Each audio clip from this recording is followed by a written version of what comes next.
It's the book of Ephesians chapter 5. And I'm going to begin at verse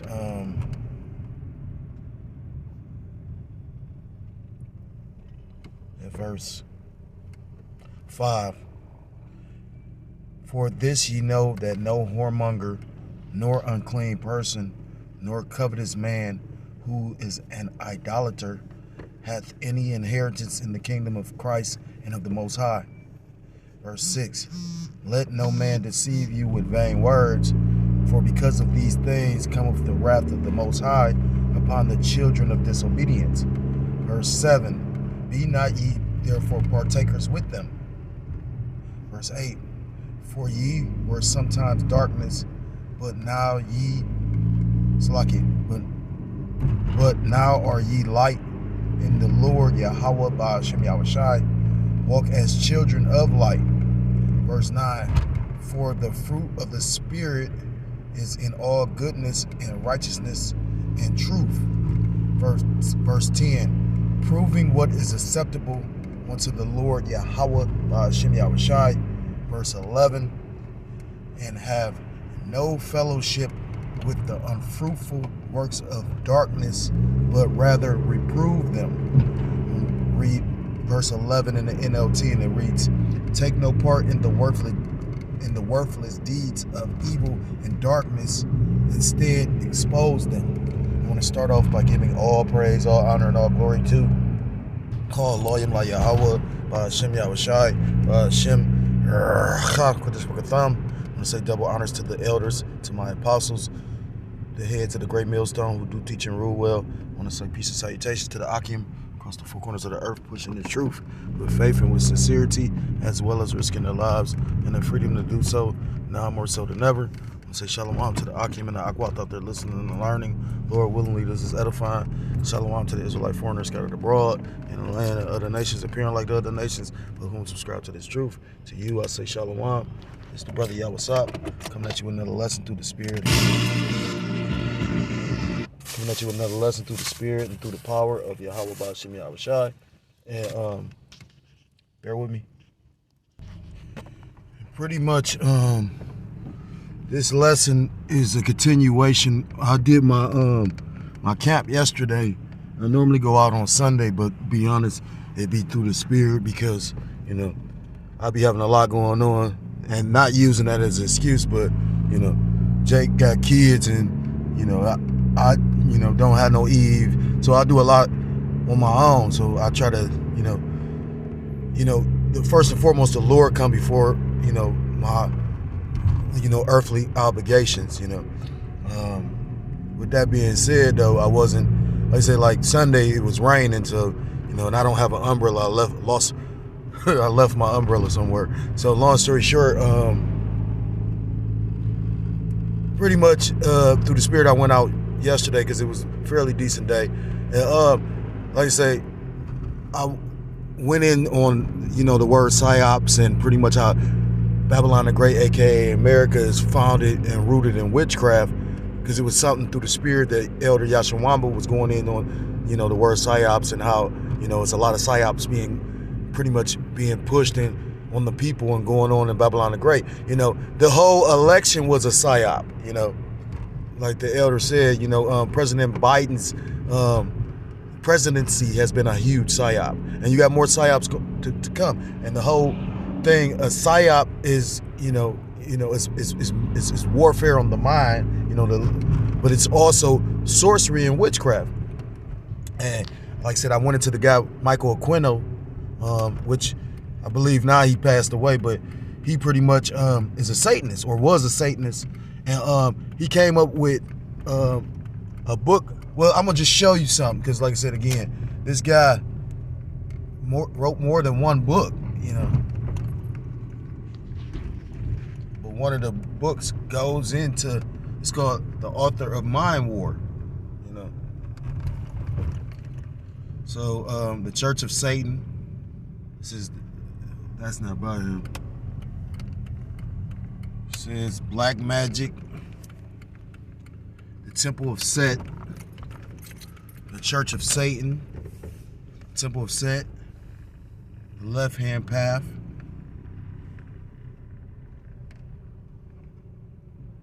So that probably is a fictional book. This Fire Force, the neutron bomb, template of black magic, fine far, Luminex, Rosicrucianism reawakened.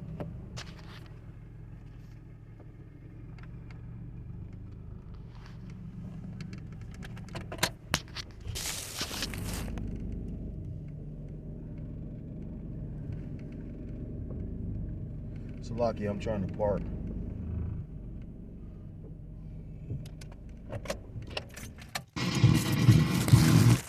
So, I mean, it's safe to say that this man is a demon, all like the cut, it says extreme prejudice to presidio satanic abuse scam. He wrote a lot of books. So, I came across this. It says Society of Psyop, Part 1, AI, Mind Control, and Magic. And it reads Brain Warfare. Alan Dulles. I forgot what program. I think I know Alan Dulles was like the director of the CIA. Then you got the Travis Stock Institute. All these different think tanks that pretty much do a lot of witchcraft and sorcery on the people's mind. And that's why, the people are so fucking far gone now. It says brain warfare. It was the spring of 1953, and a lot of things were on the newly appointed CIA director Alan Dulles' mind. The plan to implement Operation Ajax, a coup to overthrow the democratically elected prime minister of Iran, Mohammed Mossadegh, was in full swing and was only a few months away from implementation. A second plan to overthrow the government of Guatemala was under active development for the following year. But on April 13th, on April 10th, something else was on the director's mind: brain warfare. In the past few years, we have become accustomed to hearing much about the battle for men's mind, the war of ideologies, and indeed our government has been driven by the international tension we call the Cold War to take positive steps to recognize psychological warfare and to play an active role in it. We might call it brain warfare.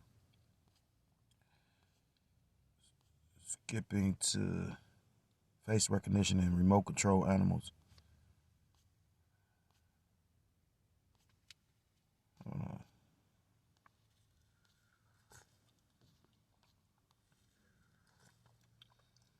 It says a new form of media has appeared in American public life.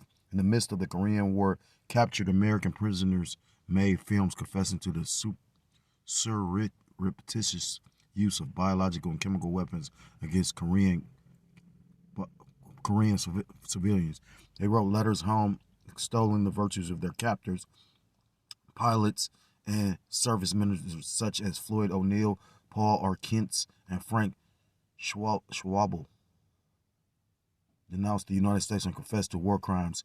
By the end of the war, more than half of all American POWs had signed statements denouncing the war and calling on the U.S. to end the conflict. Some defected to North Korea. And what is that called? What is that called? Pretty much when you they did that to that one Edomite chick. When you fall in love with your captors and you start to pretty much sympathize with their point of view or their cause. Bear with me for a second. Yeah, it's called Stockholm Syndrome. It says the CIA and the U.S. military were baffled. They were unable to imagine why American service members would participate in these propaganda efforts. Influenced by the work of Edward Hunter, an anti-communist journalist and CIA operative who popularized the term brainwashing in his sensational 1951 book, Brainwashing in the Red China, The Calculated Destruction of Men's Minds, the government concluded that the Koreans with Chinese backing must be brainwashing their American captives. If a brainwashing capability did exist, as the CIA believed, there was a brain warfare gap. The Americans had no mind control program. 3 days after his speech in Hot Springs, Dulles authorized its creation. And that's where you get MK Ultra. Spearheaded by CIA chemist Sidney Gottlieb. I'll probably butchering that name. MK Ultra was a wide-ranging effort consisting of at least 149 sub-projects investigating how the agency could use the human mind as a strategic and tactical arena of covert action, intelligence collection, and warfare. So, you know, showing you the depths of how far this devil will go. You know, that's why the elder always breaks down the word government. Gov is to control, mint is your mind. So they're trying to control your mind, you know. And it make a lot of sense that people are under strong delusion. Matter of fact, where is that at? In 2 Thessalonians? Some of the people being under strong delusion because of the fact, you got people still trying to vote, for the oppressor. Slovakia, how did that happen? I got a couple of minutes too. This truth got to come out, baby. 2 Thessalonians chapter 2.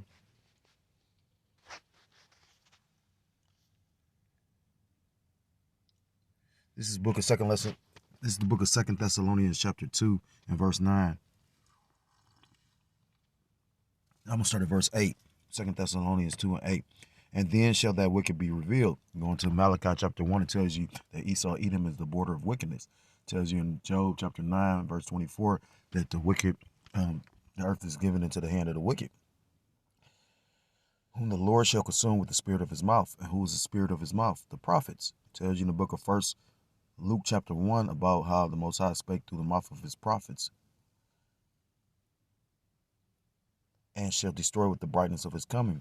Verse 9, even him whose coming is after the working of Satan, with all power and signs and lying wonders. And the precept of that is Revelations chapter 13. I think it's like verse 13, or starting at verse 13, and I think it's 13 or 14 maybe. It says, because it's technology. This devil has been given, the power of the sword. He's been blessed with the ability to deceive the nations with his lies, his philosophies, and with his technology. You remember, Oppenheimer or Esau Edom is the first one to create the ICBM or the nuclear bomb. And with all deceivableness of unrighteousness in them that perish because they deceive, because they receive not the love of the truth, that they might be saved. Because the Lord pretty much set them up to be destroyed, especially 2/3 of our people. Verse 11. And for this cause, the Most High shall send them strong delusion that they should believe a lie. Scriptures talk about woe to them that go down to Egypt for help. Woe to them that trust in Egypt. I believe Isaiah chapter 30, Isaiah chapter 31. Pretty much the Lord is going to allow 2/3 of our people to be pretty much caught up. And, that's why you had so many of our people pretty much, trying to vote themselves out of this debacle, this disaster, this hellhole, when voting is not going to save you. And to show you, I was watching a video or listening to a video that the elder brother Bakar Moff was doing about these people are crazy, and he was going into like pretty much these people. That's strong delusion. That's witchcraft, sorcery. They talking about people that Harris supporters pretty much need to cut off family and friends because they didn't win. So they're pushing for division, which is ultimately all the Lord. But like the brother, he made a hell of a statement. He said, okay, so you already got this independent mindset that they pushed in Babylon the Great, but now you're going to have people pretty much upset because the election is over with. You had your opportunity and you chose to, have your opinion on who you wanted to win, but they lost. So how are you going to be upset because they lost? You know what I mean? Like, to the point, like, this place is just fucked up. So the word, Slovakia.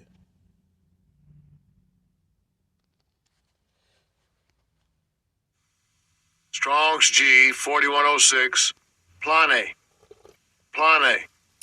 It says a wandering and straying about, one led astray from the right way, roams hither and thither mental strain, error, wrong opinion relative to morals or religion. Definition B, error which shows itself in action. A wrong mode of acting, error that which leads into error, deceit, or fraud.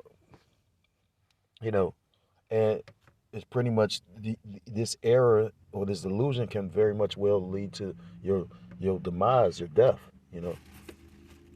Because the Lord is coming with judgment. You know, and if brothers are familiar with the brother Bukar Amath, um, if you're not, I suggest you go check him out because that's a powerful video. Like I said, I mean, this is the first time in history you've had a situation like this. That's how you know the strong delusions and witchcraft being pushed on the people. You know,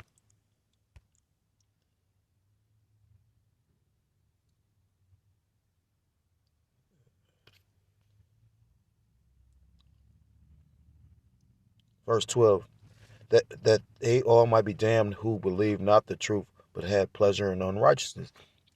Those that's joined onto this place, it tells you in the book of Isaiah that all those that are joined on hand to this man shall be thrust through. So back in the book of Ephesians, chapter 5, and it reads, verse 12, for it is a shame even to speak of those things which are done of them in the secret. You know, these devils plot and plan with all their secret meetings because this new world order, this NWO, is really, they're trying to really bring this thing to fruition and establish it. Verse 13, but all things that are reproved or rebuked or exposed are made manifest by the light, for whatsoever doth make manifest is light. What's that in the book of Luke? I think it's chapter 12. It talk about, you know, everything being hid, being revealed. Verse 14, wherefore he saith, awake thou that sleepest, and arise from the dead, Mashiach shall give thee light. I'm gonna read that in the NLT. For the light makes everything visible. You know, and that's the thing. How powerful this truth, this glorious light is. Because in a room full of darkness, a small amount of light still illuminates the room. That's why. But if you by yourself, that light gotta shine completely, like super bright. That you gotta, you know what I mean. You gotta be a spark. You know what I'm saying? Awake, O sleeper, for the light makes everything visible. This is why it said, awake, O sleeper, rise up from the dead, and Hamashiach will give you light. Verse 15, see then that ye walk circumspectly. See then that ye walk circumspectly. When you go into that word circumspectly, it's like a circle looking all around. Because it's all kind of wickedness being.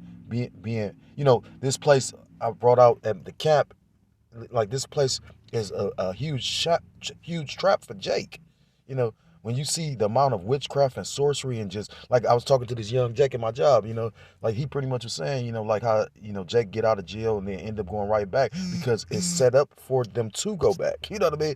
It's set up to this place is set up to catch men. Jake in particular to ensnare, make me think of Psalms 124 because the elder Apostle Gabar broke that down. And I never knew that scripture was in there, but like Esau is likened onto a fowler, and without Yahweh Shem Yahushua, you gonna get caught up in this thing. See then that ye walk circumspectly, not as fools, but as wise. Verse 16, redeeming the time because the days are evil. And if you got this truth, if the Lord blessed you with that spiritual eye salve, pretty much this is your opportunity to, you know, you better make the best of your time. Don't get me wrong. Again, like I said, we got obligations and responsibilities and different things that's going on, but ultimately, you know, what you see the day is so evil, you know what I mean? You don't want to get caught up in any of this shit. You better, you know, make Yahweh Ba'Shem Yahushua your rock, your foundation, because like I said, all these other things are going to pass away. I sat back and was meditating on it one day, because I'm calling myself, I've always been the type to be able to try to think, I'm trying to plot and plan and scheme, and you know what I mean? But then one day it came to my realization, like even our children, they're not even really ours. They're Yahweh Ba'Shem Yahushua's. He just loaning them to us, in this moment of our existence, walking our path and our lot, and for multitude of reasons, for different reasons, the Lord give you who he gives you to be in your life, as a hindrance or as a help, or a help or as a hindrance, or both, So, I'm gonna end the lesson there. Lord willingly, this was edifying. If you're so-called Black, Hispanic, Native American, Seminole Indian, West Indian, or Haitian, I implore you to come back to the law, statutes, and commandments of your power, whose true name in the Hebrew is Yahweh Ba'ashem Yahushua, or you will be destroyed. And with that, I want to give all praise, all honor, all glory to call Loyam La Yahweh Ba'ashem Yahushua. Hashem. Chako this with a thumb. I'm going to say double honors to the elders and to the apostles of the great millstone who do teach and rule well. Peace and salutations to the Akim across the four corners of the earth, pushing this truth with faith and with sincerity, as well as risking their lives and the freedom to do so, now more so than ever. Shalom to the Akim and the Akwad out there listening and learning. Lord willingly, this was edifying. Shalom to the Israelite foreigners scattered abroad in the land of other nations, appearing like the other nations, but who subscribe to this truth. To you, I say shalom. Till next time, I'm able to come on another lesson. I say shalom, shalom. Kwam Yasharallah and Mawad Kalababal. Shalom.